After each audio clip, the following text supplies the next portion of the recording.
ನಮಸ್ಕಾರ. ಪ್ರೀತಿಯ ಮಿತ್ರ ವೀಕ್ಷಕರೇ, ನವಂಬರ್, ಡಿಸೆಂಬರ್, ಜನವರಿ ತಿಂಗಳು ಬಂತು ಅಂದರೆ ಇಡೀ ದೇಶದಾದ್ಯಂತ ಅಯ್ಯಪ್ಪ ಸ್ವಾಮಿಯನ್ನು ವಿಧವಾಗಿ ಅಲಂಕಾರವನ್ನು ಮಾಡಿ ಪೂಜಿಸುವುದು ಒಂದು ಸಂಪ್ರದಾಯ. ಆ ದೇವರು ನಮಗೆ ಒಳ್ಳೆಯದು ಮಾಡ್ತಾನೆ ಅನ್ನೋದು ಒಂದು ನಂಬಿಕೆ. ಸ್ನೇಹಿತರೆ, ಹುಣಸೂರಿನಲ್ಲಿ ಬಹಳ ವರ್ಷಗಳಿಂದ ನಿಂತೋಗಿದ್ದಂತಹ ಮಂಡಲ ಪೂಜೆಯ ಒಂದು ಬೃಹತ್ ಪೂಜೆ ಹುಣಸೂರಿನ ಶಿವಜ್ಯೋತಿ ನಗರದಲ್ಲಿ ಶಂಕರ ಮಠದಲ್ಲಿ ನಿನ್ನೆಯಷ್ಟೇ ಜರುಗಿತು. 2 ದಿನಗಳು ಸಂಪ್ರದಾಯಸ್ಥ ಆ ಪೂಜೆಯಲ್ಲಿ ಎಲ್ಲ ಸ್ವಾಮೀಜಿಗಳು ನೂರಾರು ಸಂಖ್ಯೆಯಲ್ಲಿ ಅಲ್ಲಿ ಮಾಲೆಯನ್ನು ಧರಿಸಿ ಸ್ವಾಮಿಯನ್ನು ಭಜಿಸ್ತಾಯಿದ್ರು. ನಿನ್ನೆ ಗುರುವಾರ ಅಲ್ಲಿ ಕೊಂಡೋತ್ಸವ ನಡೀತು, ಕಜ್ಜಾಯ ಸೇವೆ ನಡೀತು.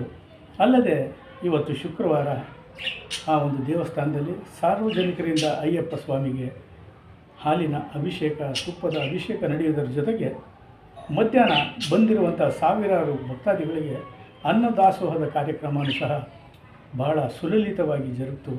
ಅಯ್ಯಪ್ಪ ಸ್ವಾಮಿಯ ಘೋಷಣೆ ಇಡೀ ಆ ಒಂದು ಬೀದಿ ತುಂಬ ಪಸರಿಸಿತು ಅಂತ ಹೇಳ್ತಾ, ನಾನು ನಿಮ್ಮ ಪ್ರೀತಿಯ ಲೋಕೇಶ್ ಬಾಬು ಆ ಒಂದು ಸುಂದರ ಕ್ಷಣಗಳನ್ನು, ಆ ಒಂದು ಸನ್ನಿವೇಶಗಳನ್ನು ಸಣ್ಣ ಸಣ್ಣ ತುಣುಕುಗಳಾಗಿ ಚಿತ್ರೀಕರಣವನ್ನು ಮಾಡಿ ತಮಗೆ ಕೊಡೋ ಪ್ರಯತ್ನ ಮಾಡಿದ್ದೇನೆ.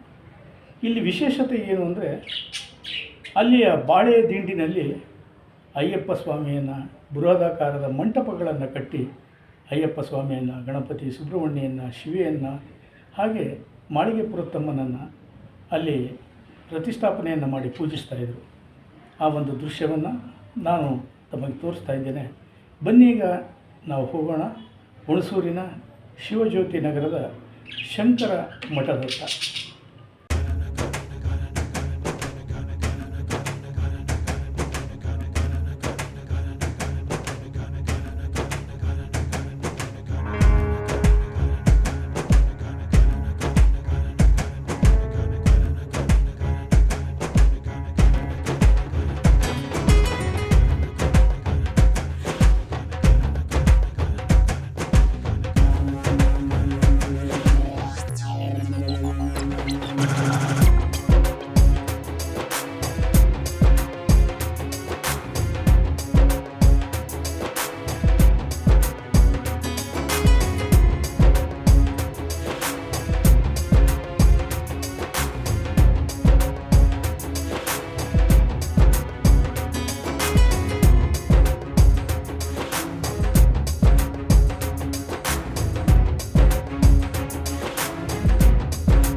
ಸ್ವಾಮಿಯೇ ಶರಣಮಯ್ಯಪ್ಪ, ಸ್ವಾಮಿಯೇ ಶರಣಮಯ್ಯಪ್ಪ, ಸ್ವಾಮಿಯೇ ಶರಣಮಯ್ಯಪ್ಪ.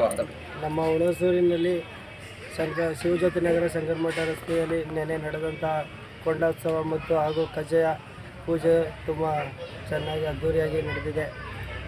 ಹಾಗೂ ಇಂದು 27ನೇ ತಾರೀಕು ಶುಕ್ರವಾರ ಬೆಳಗ್ಗೆ ಅಯ್ಯಪ್ಪ ಸ್ವಾಮಿಗೆ ಬೆಳಗಿನ ಜಾವ 4 ಗಂಟೆಯಿಂದ 10:30 ಗಂಟೆ ಸಾರ್ವಜನಿಕರಲ್ಲಿ ಅಭಿಷೇಕ ನಡೆದು ಪುಷ್ಪಾಲಂಕಾರ ಆಗಿದೆ. ಸ್ವಾಮಿಗಳು ಮಧ್ಯಾಹ್ನ 12:30ಗೆ ಅನ್ನ ಸಂತರ್ಪಣೆ ಏರ್ಪಡಿಸಲಾಗಿದೆ. ಹಾಗೂ ಸಂಜೆ 6:30ಕ್ಕೆ ಸ್ವಾಮಿಗಳು ಭಜನಾ ಕಾರ್ಯಕ್ರಮ ಇದೆ. ದಯವಿಟ್ಟು ಹುಣಸೂರಿನ ಎಲ್ಲ ಸಮಸ್ತ ಬಂಧುಗಳು ಸ್ವಾಮಿ ಶರಣರು ಬಂದು ಅತಿ ಹೆಚ್ಚಿನ ಸಂಖ್ಯೆಯಲ್ಲಿ ಬಂದು ಸ್ವಾಮಿ ಪಾತ್ರಬೇಕಾಗಿ ಈ ಮೂಲಕ ಕೇಳ್ಕೊಳ್ತಾ ಇದ್ದೇವೆ. ಹಾಗೂ ಮಿತ್ರ ಈ ನಮ್ಮ ಚಾನಲ್ಗೆ ಅಭಿನಂದನೆಗಳು. ಶರಣಮಯ್ಯಪ್ಪ, ಶರಣಮಯ್ಯಪ್ಪ, ಓಂ ಸ್ವಾಮಿ ಶರಣಮಯ್ಯಪ್ಪ, ಓಂ ಸ್ವಾಮಿ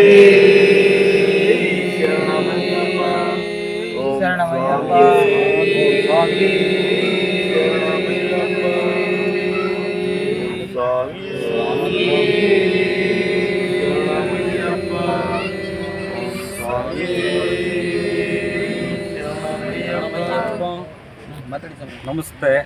ನಾವಿಲ್ಲಿ ಶಿವಜೋಜಿನಗರದ ಶಂಕರ ಮಠದಲ್ಲಿ ಈ ಸಲ ಮೊದಲನೇ ವರ್ಷ ಮಂಡಲ ಪೂಜೆ ಮಾಡಿದ್ದೀವಿ. ಮಂಡಲ ಪೂಜೆ ನಿನ್ನೆ ಬೆಳಗ್ಗೆ ಗಣಪತಿ ಹೋಮದಿಂದ ಶುರುವಾಗಿ ನಂತರ ಕೊಂಡ ಪೂಜೆ ಮಾಡಿ ಆಮೇಲೆ ಸಂಜೆ ಕೊಂಡ ಹೊಳೆಯಲ್ಲೋಗಿ ಕಳಸ ತಂದು ಕೊಂಡ ಆಯ್ದು ನಂತರ ಕಜಾಯ ಪೂಜೆ ನೆರವೇರಿಸಿದ್ದೀವಿ. ಜೊತೆಗೆ ಇವತ್ತು ಶುಕ್ರವಾರ ಬೆಳಗ್ಗೆ ಸ್ವಾಮಿಗೆ ಅಭಿಷೇಕ ಮಾಡಿದ್ವಿ. ಈಗ ಮಧ್ಯಾಹ್ನ 2 ಗಂಟೆಗೆ ಅನ್ನದಾನ ಇದೆ. ಮಧ್ಯಾಹ್ನ 12 ಗಂಟೆಗೆ ಅನ್ನದಾನ ಶುರುವಾಗಿ ಸಾವಿರಾರು ಜನ ಅನ್ನದಾನ ಊಟ ಪ್ರಸಾದ ಸ್ವೀಕರಿಸಿದ್ದಾರೆ. ನಾನು ಈ 5ನೇ ಸಲ ಶಬರಿಮಲೆಗೆ ಹೋಗ್ತಾ ಇರೋದು. ಈ ಸಲ ನಮ್ಮ ಸನ್ನಿಧಿಲಿ ಕೊಂಡೋತ್ಸವ ಚೆನ್ನಾಗಿ ನಡ್ಕೊಂಡು ಬಂದಿದೆ. ನಮ್ಮ ಗುರುಸ್ವಾಮಿಯಾದ ಹರೀಶ್ ಸ್ವಾಮಿಯವರ ಮುಖಂಡತ್ವದಲ್ಲಿ ಎಲ್ಲ ಸುಸೂತ್ರವಾಗಿ ನೆರವೇರಿದೆ. ಜೊತೆಗೆ ತುಂಬ ಜನ ಎಲ್ಲ ಪೂಜೆಗೆ ಮತ್ತು ಅನ್ನದಾನಕ್ಕೆ ಎಲ್ಲ ಸಹಕಾರ ಕೊಟ್ಟಿದ್ದಾರೆ. ಅವ್ರಿಗೆಲ್ಲರಿಗೂ ಕೂಡ ಧನ್ಯವಾದ ತಿಳಿಸ್ತಾ ಈ ನನ್ನ ಮಾತನ್ನು ಮುಗಿಸ್ತಾ ಇದ್ದೀನಿ. ಶರಣಮಯ್ಯಪ್ಪ.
ಹೆಚ್ಚಿನ ವಿಡಿಯೋಗಳಿಗಾಗಿ ಮಿತ್ರರ ಮಿತ್ರ ಚಾನೆಲ್ ಅನ್ನ ಸಬ್ಸ್ಕ್ರೈಬ್ ಮಾಡಿ, ಬೆಲ್ ಐಕಾನ್ ಒತ್ತಿ.